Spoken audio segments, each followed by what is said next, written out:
Hello mga kigwahon. Ako di ay si Inday na may 2 anak. Nanapod si Inday. Sige, laba-laba. Sus, kung may Olympics lang para sa mga nanay, gold medalist na si Inday. Kay nga no, laba here and there everywhere.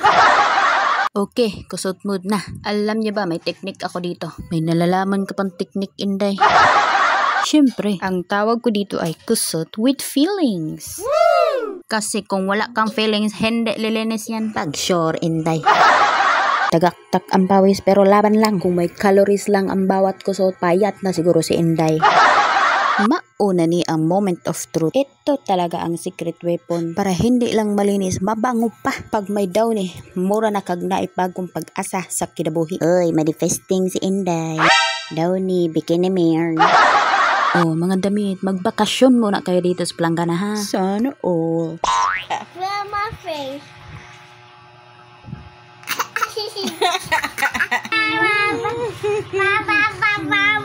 Takto ara, tinigil ko muna magpagkulitan sa mga Inday. Kaya abutin tayo ng gabi, hindi matapos ang labahin. At ito na nga, isinot na ni Inday ang mga damit sa dryer.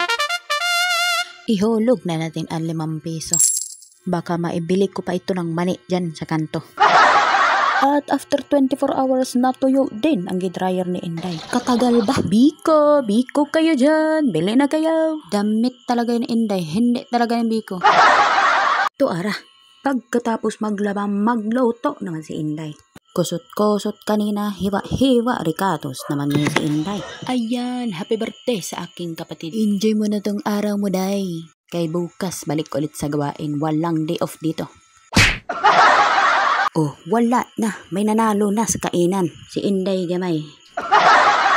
Hanggang dito na lang. Salamat sa panonood. Bye!